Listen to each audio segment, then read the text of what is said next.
There's never been anything like that. And President Trump said that. So partnership has never happened before. Well, that includes a close circle, both on our side and on the American side. And President Trump knows who he picks for that circle. One of the members, to put it mildly, is the Vice President. We've had the opportunity to make decisions jointly in a very tight-knit and trusting partnership. And I was impressed. I was impressed with your clarity, with your incisiveness, with your solidarity for our common cause, and just a genuine friendship that I saw both in our conference meetings but also in our private meetings. And it's in that spirit that I very much welcome you to Jerusalem in these days of destiny. We're changing the face of the Middle East.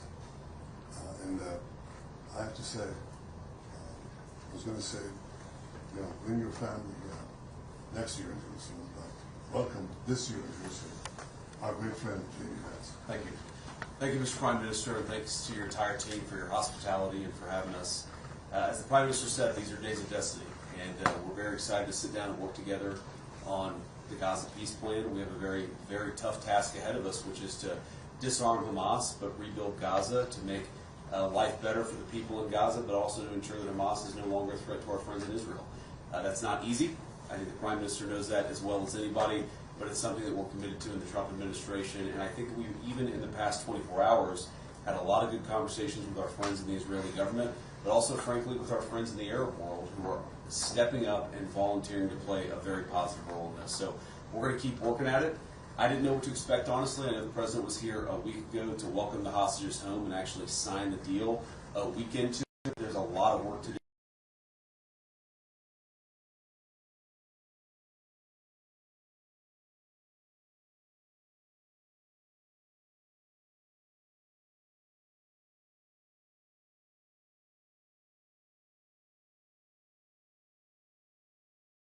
And not in the media that Israel is becoming some kind of vassal state or protectorate of the United States, not only advising it what to do, but also commanding what to do.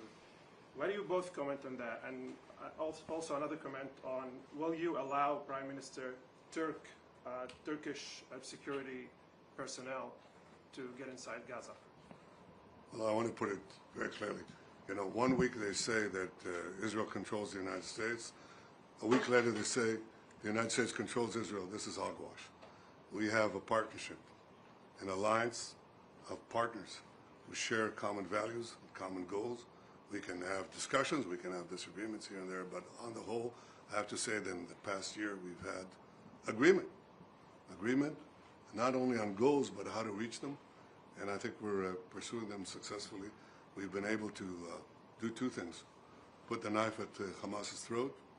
That was the military effort guided by Israel. And the other effort was to isolate Hamas in the Arab and Muslim world, which I think the President did brilliantly with his team. So those two things produced the hostages. Nobody believed we'd get them out. It was done by a cooperative effort. On the Turks, on the question of the Turks.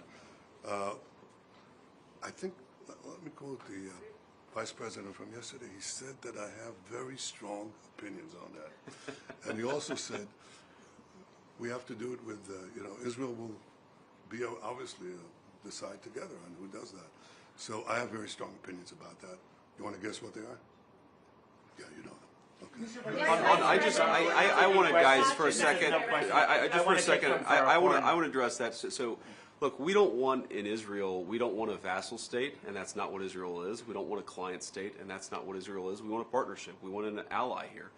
And the President believes very strongly that if Israel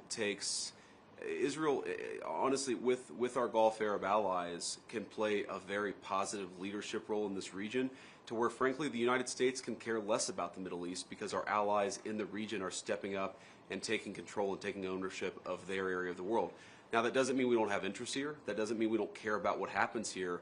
but we actually see this as an opportunity to build on the Abraham Accords. I think this Gaza deal is a critical piece of unlocking the Abraham Accords, but what it could allow is an alliance structure in the Middle East that perseveres, that endures, and that allows the good people in this region of the world to step up and take ownership of their own backyard. That's in the United States' best interest. I happen to think that it's in Israel's best interest too. Excuse me, we're not taking any more questions from the foreign press. One more and that's it, just to be fresh. Please, please. President Vance, you say that the ceasefire isn't on the verge of collapse, but why is it that the president sent Jared Kushner, Steve Witkoff, now yourself, and then Secretary of State Marco Rubio to Israel this week, if that's not the case? And if I could, you said that there were joint agreements between the two of you today. Could you please explain what those were? Well, to answer your question, look, this thing takes monitoring and it's going to take a lot of work. I was in the CMCC, which we opened up yesterday. A lot of our Israeli friends working together with a lot of Americans to actually mediate this entire ceasefire process, to get some of the critical infrastructure off the ground, from the international security force to some of the reconstruction in Gaza. It's not easy. I never said it was easy, but what I am is optimistic that the ceasefire is going to hold and that we can actually build a better future in the entire Middle East. But that requires some work. So it's not about monitoring in the sense of, you monitor a toddler. It's about monitoring in the sense that there's a lot of work, a lot of good people who are doing that work, and it's important for the principals and the administration to keep on ensuring that our people are doing what we need them to do. Mr. Vice President, how do you No, we're not taking how do you any ensure more. Prime Minister, do you want to answer, please? Comment on the foreign countries not willing to send troops to Gaza, afraid of Hamas? Please let the Prime Minister answer the question. The first thing I'd say is, relative to the previous question, is that when it comes to Israel's security, we do what we have to do. That's always the case. That's not a question. But America has an interest in a strong Israel, as you just heard from the Vice President. And Israel has an interest in a strong America. America has other interests in this region. Where we can be flexible to accommodate that, that's good, because a strong America is in our interest. And equally, as you just heard the Vice President say again, a strong Israel serves America's interests in stabilizing this very unstable region. And you can't stabilize it without a strong Israel. So we make the decisions for the security of Israel, but we make common decisions for the region, which I think can serve us both.